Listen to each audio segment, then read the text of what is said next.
Are you ready? I'm ready. Are you ready? I'm ready. I'm ready. Okay.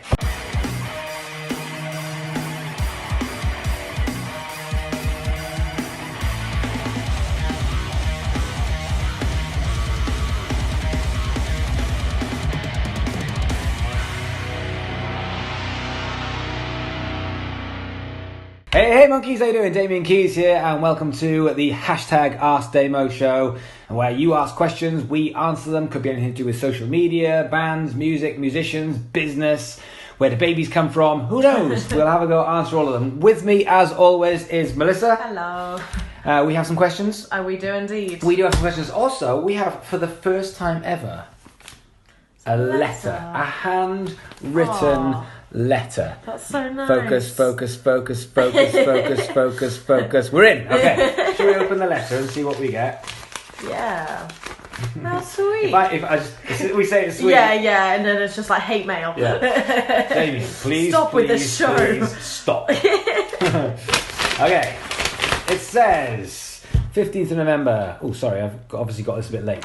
I'm a Deptford-based music producer releasing music under the name Zazus. On 1st of December, I will be releasing a single to raise money for the homeless charity Shelter. That's really nice. The campaign is Make Someone's Christmas. The single is a cover of Billy Fury's song called My Christmas Prayer. It's being released under the name Zazus, featuring the Furies.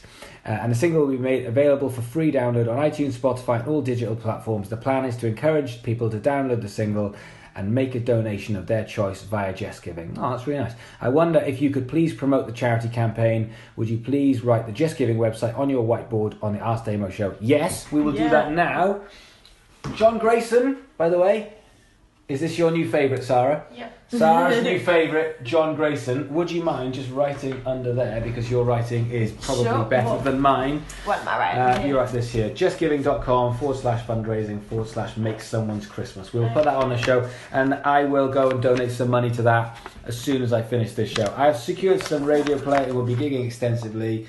Thanks, kind regards, Craig Catling, and the band Zazus. Zazus UK?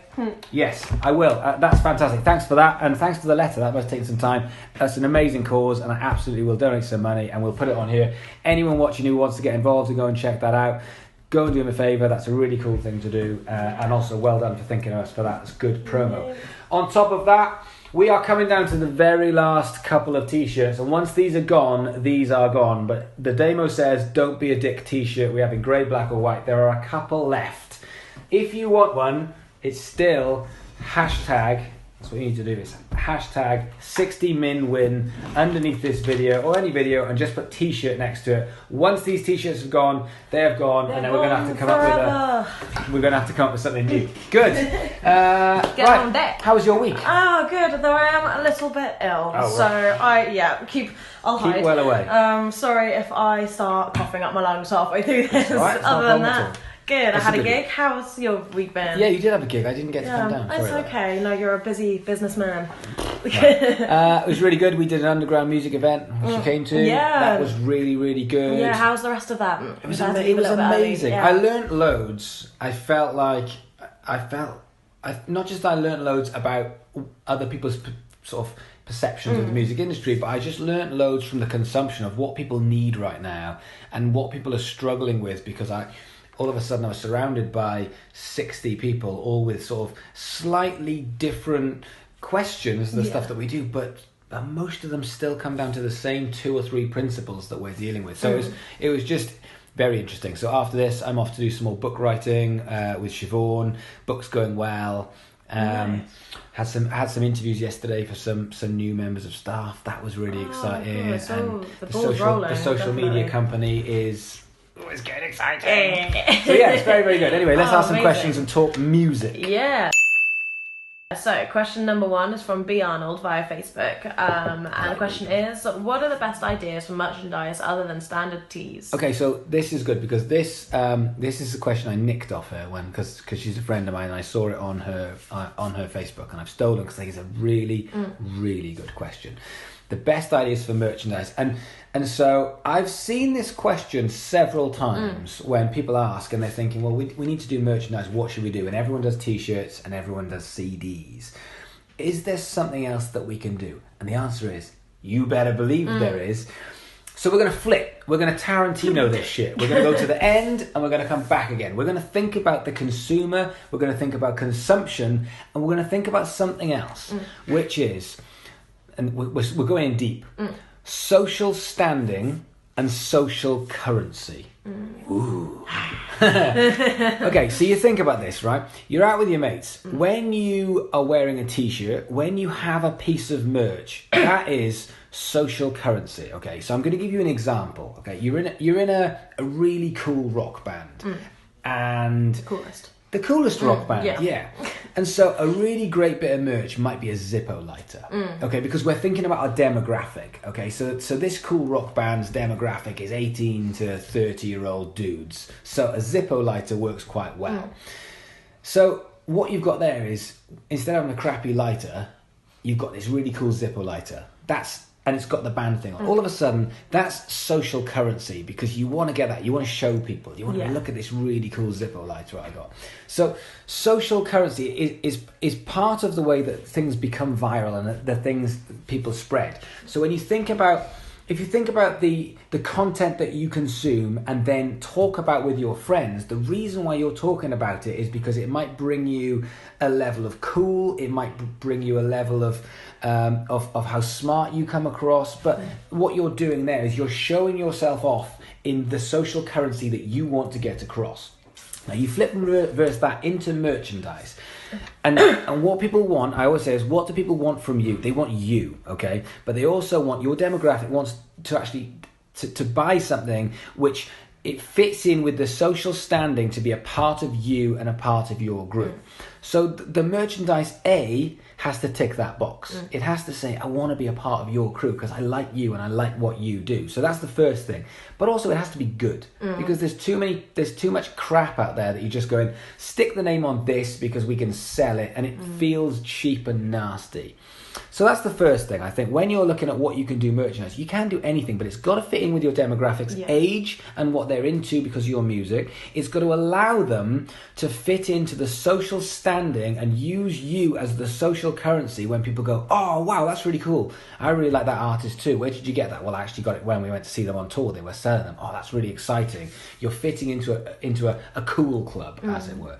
But there is something else as well, which is going past the normal stuff of just taking a logo and whacking it on a pen, because it's boring and people don't give a shit. And yes, they want to buy into you and they want to buy some merch, but is that going to make a difference to their life? Probably not. And it's a bit throwaway. What about doing something that's never been done before? Or something, when I say has never been done before, I mean doesn't get done very often. It might have been done before. But if you think about what you can sell, yes, you can sell a physical thing. So I can sell this. I can sell a mug with my name on it if there's people who like me enough. I can sell t-shirts if the slogan is good enough and the quality of t-shirt is good enough, because you're buying into quality.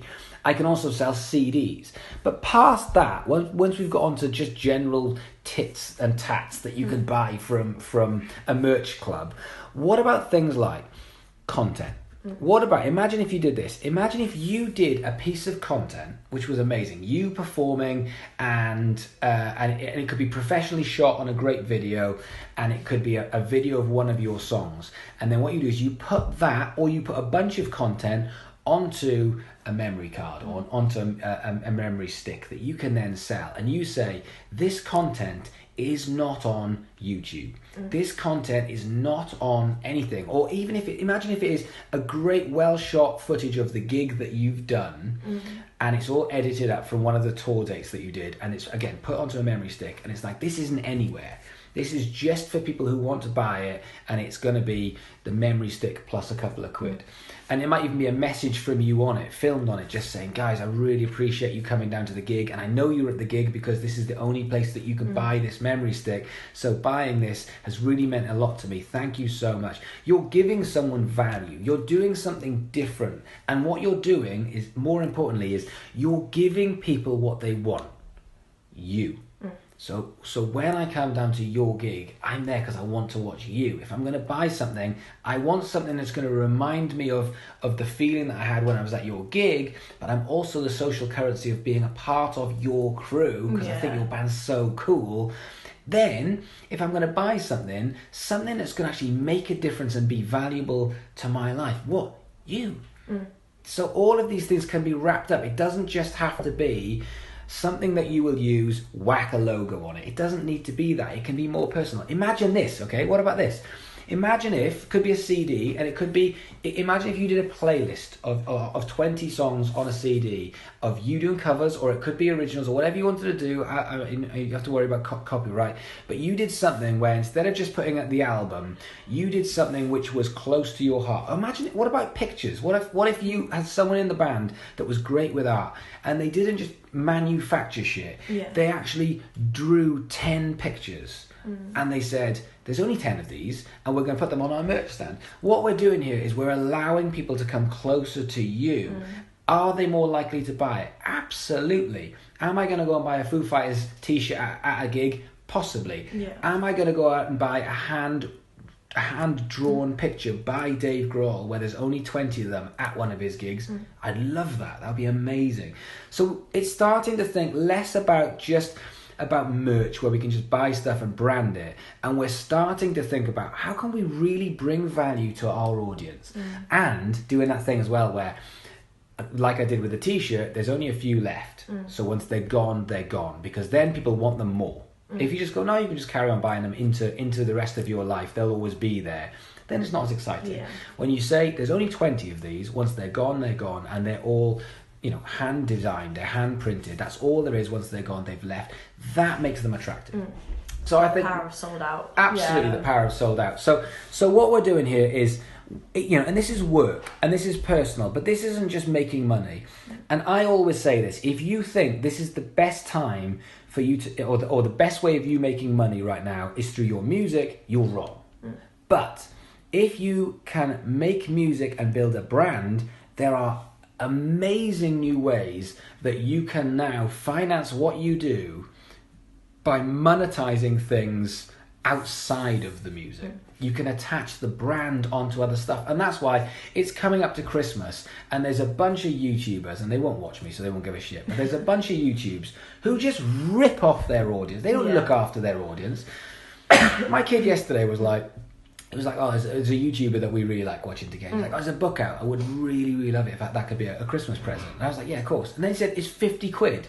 And I was like, that's bullshit. Yeah. What you've done there is you have absolutely not looked after you. And you're on all these YouTubers are like, I fucking love you, man. I can't do this without you. Fuck you, man. You're trying to charge me 50 quid for a book. That's bullshit is what that is. Look after your audience and stop trying to rinse them for money. And if you give value for money, your audience will love you for it. And if you rinse them for money, well, they'll probably be with you and they'll probably value you more. So this is the thing. Stop trying to just rinse people for money with cheap, tacky bits of merchandise and do something which can literally change someone's life, like can literally bring someone so much value because it's something that you did that they can actually buy a piece of you. If you do that, they will go and tell 100 people. And if you just do a mug with your name on it, people will go, oh yeah, I'll have one of them, and every so often someone will see it and they'll go, oh, you've got a Damo mug, or you've got a Melissa mug, and a couple of people will hear about it, and it doesn't go any further than that, but you get to make a $5. I don't think that's the way forward. I think you can still do t-shirts because they mean something to someone. I think you can still do CDs because they mean something to someone. But if you think about all the great things that you can do, the sky's the limit. Because it's something that's yours and people want to buy into you. And I think like the idea of doing something that's kind of unique is always like so exciting and sells so well, with individual pictures or that kind of thing. And there's people watching going, oh yeah, but the work is it's work. All of the stuff that we talk about is really hard work. It's quite fun though, doing stuff like that. I think coming up with those kind of ideas as a band is quite exciting. Absolutely. Because you're breaking the mold a bit. And it's something that a bass player and a guitarist and a drummer can still get involved with the creativity side, because so much stuff is around the singer. And this is something where a bass player who's got so much creative talent, might be great at photography or greater art. He could imagine if he did or she did a little kind of handmade booklet, which you can do on apps where you basically go and buy little mini books of pictures. And imagine if you did pictures from the tour bus, and every day you took a couple of pictures and you made a little book. And then what you did is you just got it sent off on an app. They just make them. Apple do them nowadays. You just make a little book, and then it costs you 20 quid, but you sell it for 30 because that way you make a little bit of money from it. That is something which is creative. People can get involved in, and I love that. Imagine if I could see your tour in pictures and have it as a coffee table book. The sky is the limit with creativity. The hard part is stop thinking about how you can just mass manufacture 30 things and get it out there and make an extra 50 quid. Yeah, absolutely. Okay, so second question is from Joey via Twitter. That was good, by the way. I thought that was really good. And that was a good question. Went in there. We were in. It was really good. So Joey says, what are your thoughts on running a Facebook group alongside a page? Was thinking of doing this for the cover duo I'm in. Do you reckon it's worth doing in an attempt to develop a community among fans? Good. So Joey is a very old friend of mine, and we've been chatting about this. And I wanted to bring this question up because he asked me the question, and at first I was thinking, "Oh, this is a really complicated one." So the question, just to break it down, the question is: I have my Facebook page, which the band is in, but I'm finding there are some super fans, and I was thinking of having a group where they can actually be a part of the group and actually to get them involved. Now, in theory, this is cool because anything you can do to get the power of one, anything you can do to get your super fans more involved. And so he did this really cool thing where he actually did on Facebook. You can do a questionnaire where you say, "This is what we're thinking of doing. Should we do this? Would you be involved in it? Would you not?" So of course, when you say that, your fan base is always going to say, "Yeah, that's really good." Short term, this is a win because your fan base have got something to engage in and get involved with you, and say, "We need you to go across here," and all your super fans are going to go, "Yeah, wicked," because we want to be a part of you because we love you. The problem is most bands or most communities aren't made up of super fans. Most communities have a tiny slither of super fans, and then they'll have a bunch of fans, and they'll have a bunch of people that just like the page because they've seen them once, and there's every different layer of fans. Now, you need the super fans. The super fans are so important to you because the super fans are what push this to everybody else. And so if you take those super fans and you give them almost like a community of their own, they can do some damage. However, what you're missing then is you're missing who's pushing stuff to the mid and low level fans who just go, "Oh, I really like your band. Yeah, keep me in touch, but I'm not a super fan." The other thing as well is, and I talk about this quite a lot, is being in the room is very, very important. So again, what do people want on social media? They want you. That's what they want. And so when you're in the room, when you're on Facebook, you're in the room. When you're on your Snapchat, they can see you in the room. Now, if you're on 5 different platforms, which room are you in? And yes, it's all your social media, but this is why it really works well when someone says, "If you want me, I'm a YouTuber, I'm on YouTube. You want to talk to me, come to my YouTube," and that's where everything is, because you're setting the parameters for everybody, your fan base and your target. As soon as you start splitting it, you can still do it, but it does become a little bit harder to be in the room. It's kind of like having a house party with different rooms. If the party is in this room and you're in this room, everyone wants to be in this room. If it starts to spill over into other rooms and you're just jumping backwards and forwards, it makes it a little bit harder to be engaging with people all of the time. Now, if you start doing that on your Facebook and start splitting into different groups, the question I would ask is, are you in the room? And that question, if you haven't seen any of my content before, is the question that you need to answer every single day. Are you in the room? Every time you're putting a piece of content out, why are you putting it out? Who is it to, and what value is it bringing your audience? Once you've put it out, being in the room is more important. And what I mean by being in the room is every time someone comments, trying to, I know it's not always easy, but trying to find time to engage with your audience, to keep the momentum going. I know it's not easy, and I have crazy amounts, I find crazy amounts that I've never had before of people coming through and commenting on my stuff, and I try very hard. I read everything and I try and comment on the stuff which means, but I'm in the room. My job is to show that I'm in the room, because if you show that you're in the room, people will want to be in the room with you. They will want to comment on your stuff. They will want to engage with you. If you're not in the room, then they'll just watch it and they'll leave. So your job is not only to be present in the room, but it is to show everybody, I am in this room, I'm here, come and talk to me. And I think, I think there's bands that do that very, very well. And I think there's lots and lots of bands that are in the room that don't show it. And that happens all the time, where I go on, someone says, can you check my Facebook? And I go on and I see all this great content, and lots of people are commenting and they're not commenting back, or they're not trying to get people to engage with them. They're trying to actually just say, look, there's some more stuff that you can go and consume and take away. Library, Exactly, yeah. And so for me, can this work? Yes, yeah. I mean, anything that you can do to engage your fans, especially your super fans, is fantastic, and they will engage for a while. But what you've got to be careful of is splitting your fan base into too many different things, because it does. It starts to splinter off. And for me, the key is, and the key for everyone watching, are you in the room? And I can hand on heart say that I'm looking at 10, 20, 30 bands' Facebooks every single day. 60 to 70% of them, of you guys, aren't really in the room. You're putting stuff out there and then you're walking out of the room for a day. And if you're going to do something, be prepared. If you're going to post something, then be in the room, invite the engagement. And if you're in the room and people aren't engaging, that's when you're saying, right, how am I going to get people to come into my room? And I think too many of you aren't in the room. Okay. Question 3. Okay. So this is from Sean via Twitter. He says, I need some significant funds to push my music. I'm thinking about getting some kind of sponsor. What are your thoughts on this, and how would I implement it? Yeah, I talk with Sean on Twitter quite a lot. Yeah, it's a really, really good question. Sean is a really smart dude as well. And I really like what he's doing. And so this is a really good question, because this is not just saying, I want money. It's starting to think about, because I know where he's at. He wants to start pushing stuff harder and faster than he is at the moment, and he is thinking, if I could get some money, this would be a lot easier, which is true. It is. However, it's also very hard to get money. So I've got a few things that I think could help, because this question does come up. If I had some more money, where would I spend it? Or even, I want to start pushing things, but I haven't got the money.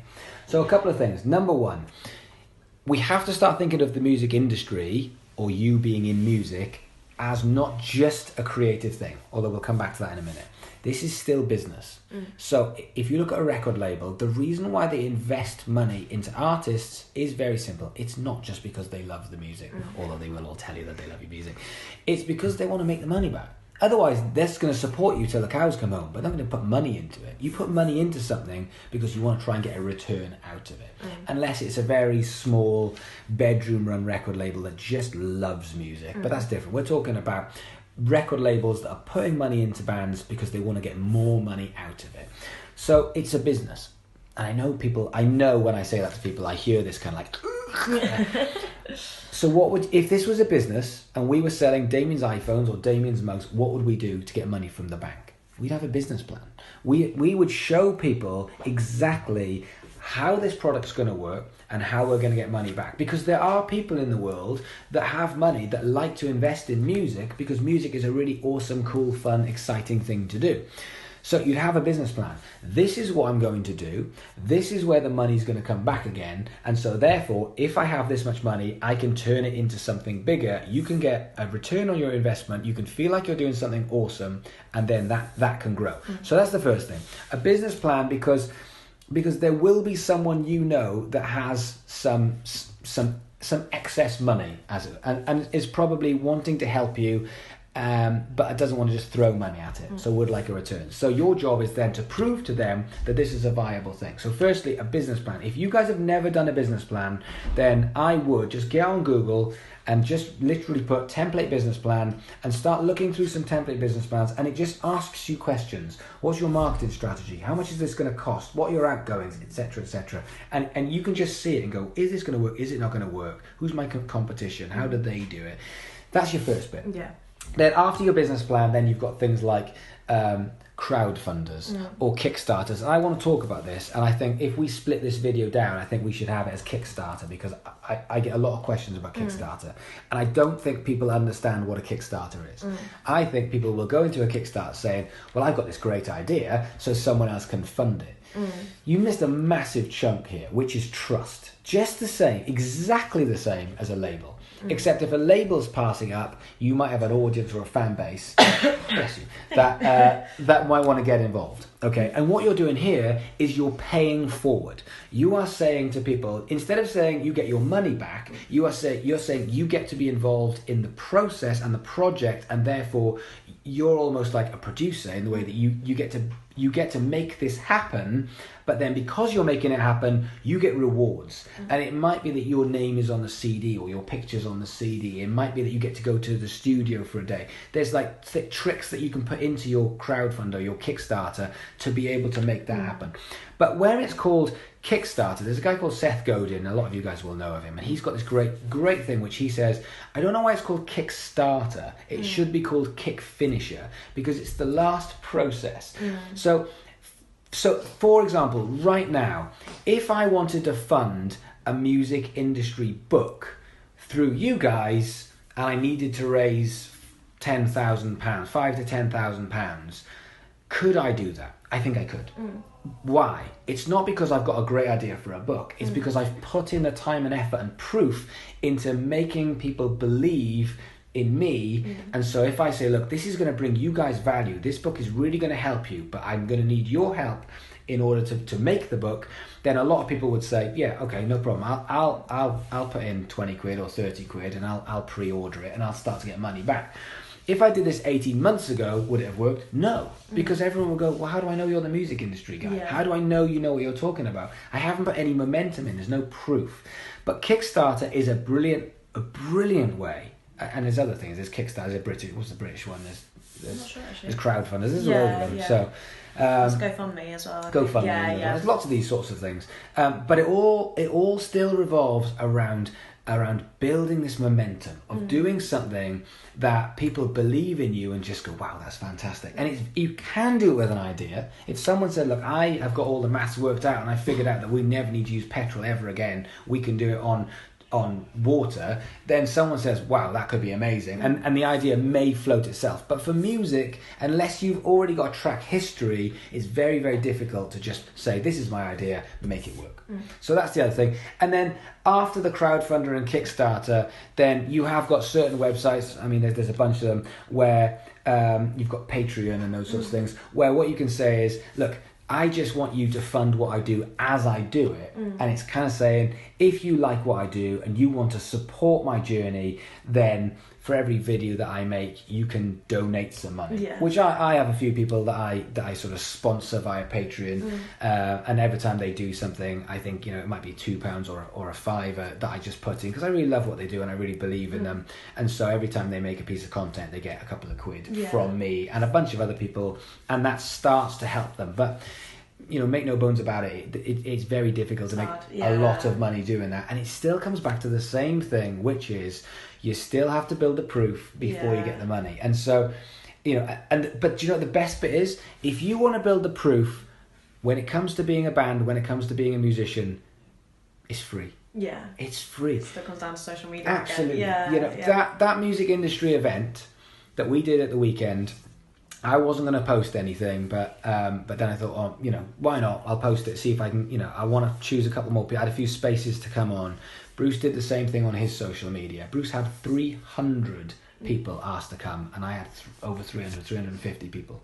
So all we did was said, there's a music industry event, and we want to invite a few people down. Yeah. Who wants to come? 650 people got in touch and said, I really need to come down to that.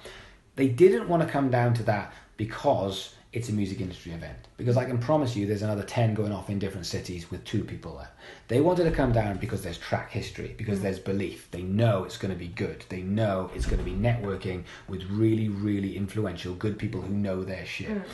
So the value was in 20 years. The value is in me going to ACM when I was 19 in 1996.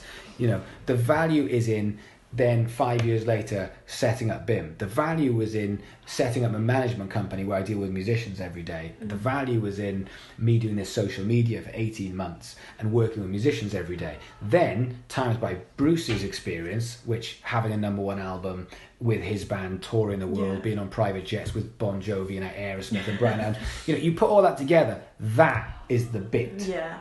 Then it kind of gets finished off. So that's the key. What's really important here is you can generate something. The reason why it flew is because people believed in it. You can make music that people believe in, and if it's not getting the traction, you need to look at why, what it is that you can do. And yes, you can collab, and yes, you can have lots of tricks to actually get it out there to people. But if you want to, you can put a tenner into Facebook ads, and you'll get 1,000 people will see your stuff.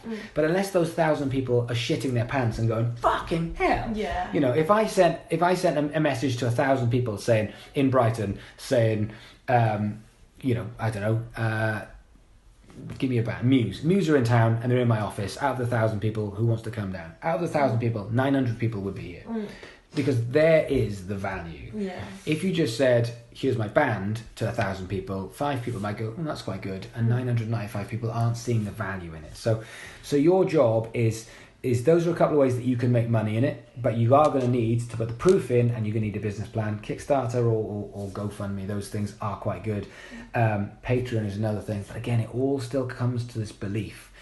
But you can trigger belief in an instant. Every day I get sent through stuff, and every so often something will come through. Something came through this week. I'm not going to name any names.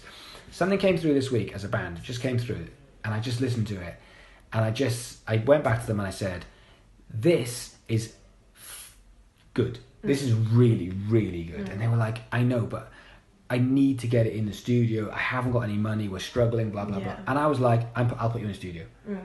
I'll pay for it. Like, that is the power of belief. Yeah. It came through. But how many of those do I get every day? Yeah. Like, I get 100 a day, bands coming through asking for messages. That I'm looking at SoundCloud, I'm looking at Facebook. 100 every day. You're looking at 30, 40, 50,000 bands a year. But that one came through, and as soon as I saw it, I was like, this has to be recorded. I believe in this. I'll pay 150 quid. I'll put you in the studio. 30 people will probably message me.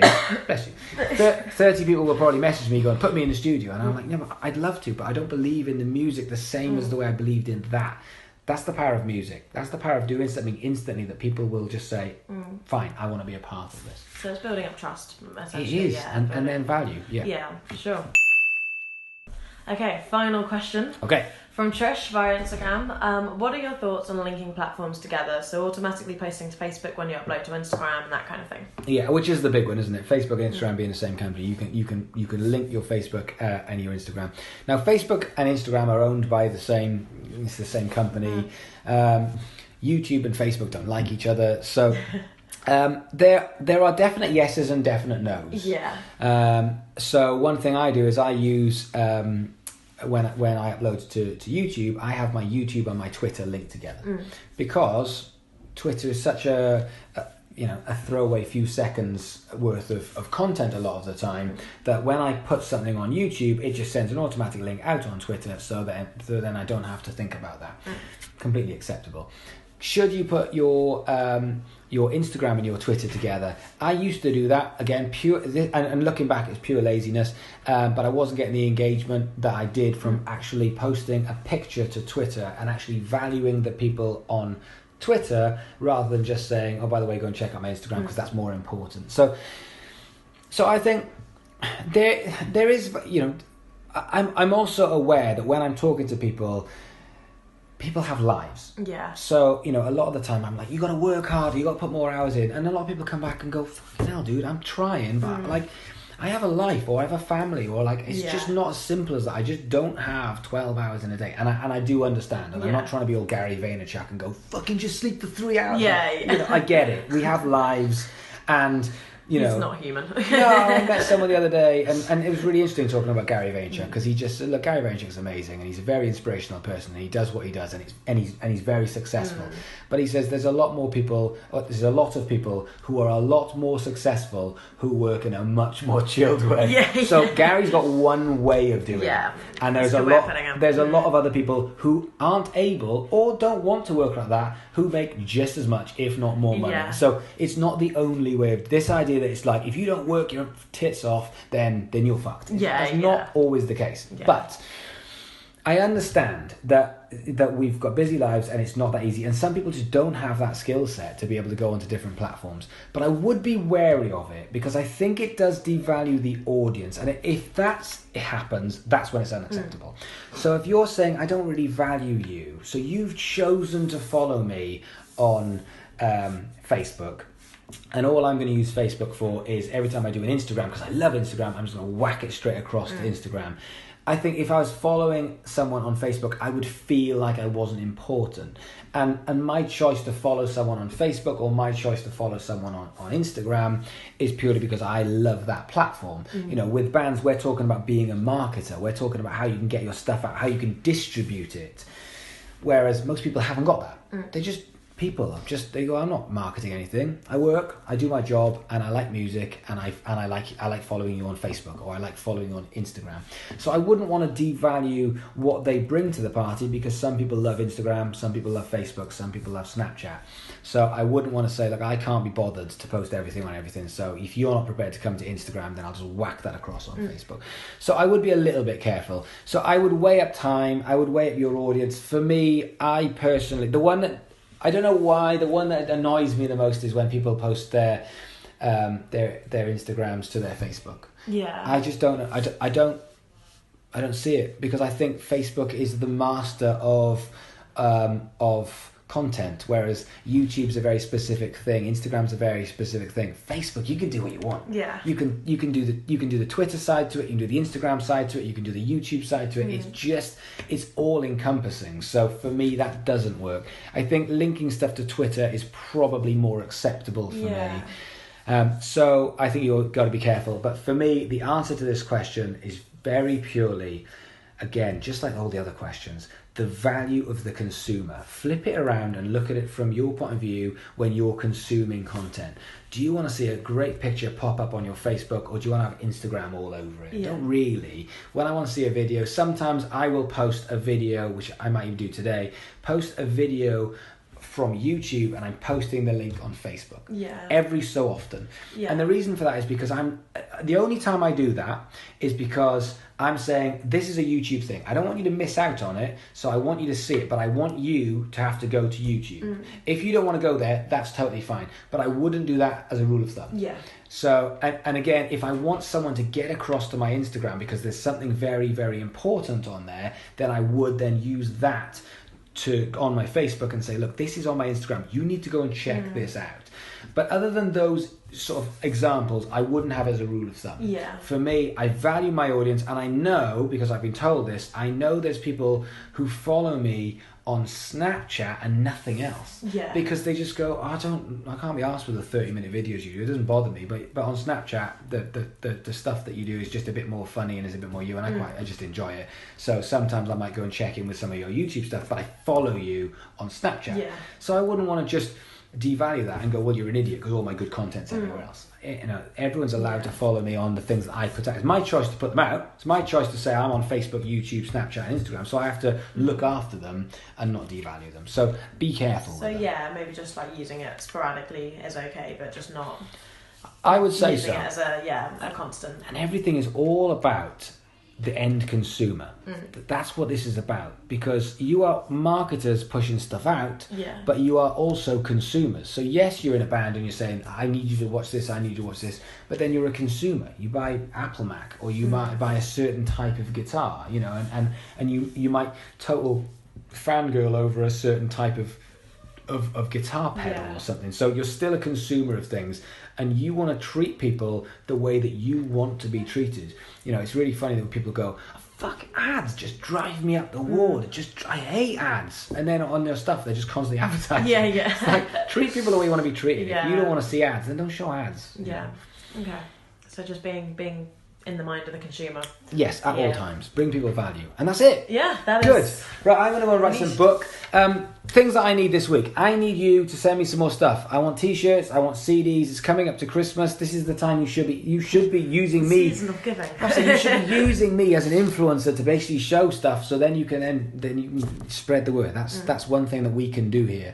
If you've got any music for the vlogs, get that across. We can put stuff on this. If anyone's got time to go to this, someone's Christmas, then that would be amazing. I'll go and donate something for this in a minute.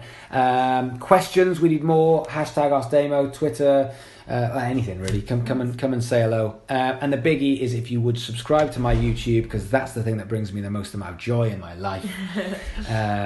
And life's good. So questions, merch. See you next week.